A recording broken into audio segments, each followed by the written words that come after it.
سلام، خبرهای رادیوی آزادی را از روز سه‌شنبه 24 می تقدیم میکنیم. روز 24 می پرزیدنت تاجیکستان امامعلی رحمان از وزیر امور داخلی روسیه ولادیمیر کالاکولتسف تقاضا کرد که حادثه حمله به کارمندان گورستان خوانسک همه‌جانبه تحقیق و مسئولان کشتار 3 شهروند تاجیکستان در حادثه روز 14 می به جوابگری کشیده شوند. این ملاقات در دوشنبه بعد انجام کاری مشاوره وزارت‌های امور داخلی تاجیکستان و روسیه برگزار شد. در ملاقات با وزیر کارهای داخلی تاجیکستان رمضان رحیمزاده کالاکولتسف از او برای مساعدت و همکاری در باز کردن قضیه کشتار کارمند پلیس اندری گوشت و خانواده‌اش قدردانی کرد. این در حالی است که برخی منقدان به برخورد نامنصفانه ساختارهای تفتیشاتی روسی به عاملان حمله به مهاجران تاجیک در روسیه تاکید می‌کنند. یکی از این قضیه‌ها حمله مرد نژاد پرست به شهروند تاجیکستان سلیمان سعیدов روز 8 اپریل در متروی مسکو است که او را از یک چشم محروم کرد. омбудсмени тоҷик зариф ализода ба мақомоти интизомӣ тавсия додааст ки нисбат ба ширкатҳои интернетрасон барои бидуни огоҳӣ бастани сомонаҳо чораи қонунӣ андешанд. дар маърузаи 24 майаш дар душанбе ки аз як соли вазъи ҳуқуқи инсон ва озодиҳои шаҳрвандон натиҷагирӣ мекард, ӯ гуфт бояд ҳаққи истифодабарандагони интернет ҳамчун истеъмолкунанда таъмин шуда шаҳрвандон пеш аз гузаронидани корҳои профилактикӣ огоҳонида шаванд. зариф ализода мегӯяд дар соли гузашта торнамоҳои хабарии мустақил ва аз ҷумла сомонаи радиои озодӣ ва шабакаҳои иҷтимоӣ борҳо баста шуданд.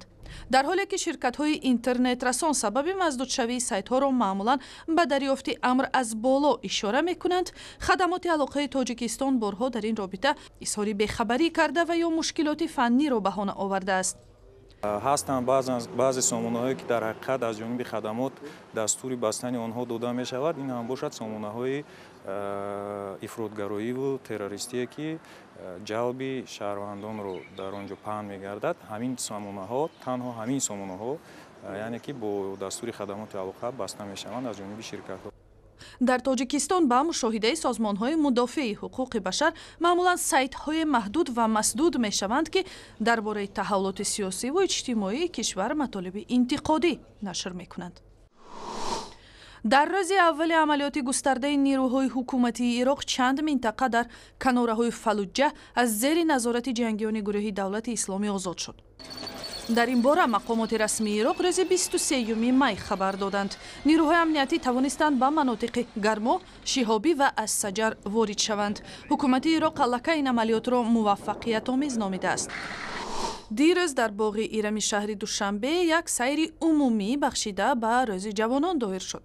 дар ин чорабинӣ раҳпаймоии донишҷӯёну мактабиён ва як силсила озмунҳои варзишӣ, маърифатӣ ва фарҳангӣ ташкил шуд.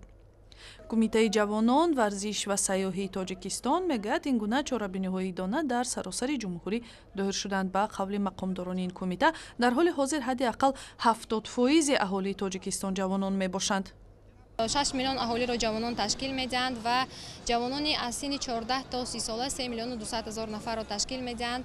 албатта имрӯз давлат ва ҳукумати ҷумҳурии Тоҷикистон тамоми тадбирҳои судмандро ҷиҳати ҷалби ҷавонон ба корҳои созандагиву бунёдкорӣ роҳандозӣ намуда истодааст. яке аз мушкилиҳои ҷиддии ҷавонони Тоҷикистон бекорӣ мебошад. аз ин ҷост ки дар миёни наздик ба 1 миллион муҳоҷири кории тоҷикӣ дар Русия ба сар мебаранд, бахши бузургашро ҷавонон ва бахусус ҷавонони соҳибмаълумот ташкил медиҳанд.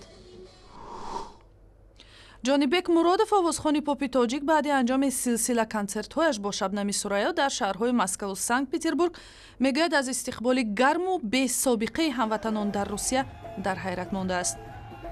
консертҳои ин ду овозхони маъруф рӯзҳои 22 ва 23 май бо ташаббуси намояндагони ҷомеаи тоҷикони Русия ташкил шуд ва бо шӯру шавқи зиёд барпо гардид. концерти Москва бисёр ба дараҷаи олӣ гузашт. тақрибан 2500-3000 мардум фақат ҳамин саҳнаи буранд суратгирӣ. дар Питерам тақрибан аз 800 то 1000 нафар буд. мардум бисёр маст, бисёр ёдкарагӣ, бовар кунед қадар мо як гарм қабул карданд ки ман рости гап хеле умед надоштам ки публикаи мо дар тоҷикое ки дар Русия хеле энергияю гӯё ки публикаи Амрикою Аврупо.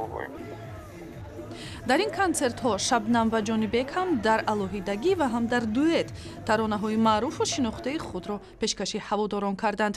Ҷонибек Муродов мегӯяд, бо сабабҳои фаннӣ консерти онҳо дар шаҳри Екатеринбурги Русия, ки қаблан эълон шуда буд, барпо намешавад, вале умедвор аст, ки баъди ин барномаҳои ҳунарии онҳо дар миёни муҳоҷирони тоҷик дар шаҳру манотиқи Русия бештар хоҳад шуд. ва ахбори бештар аз инро дар сомонаи озодӣ ва шабакаҳои иҷтимоӣ Facebook, Одноклассники ва Twitter пайдо кунед.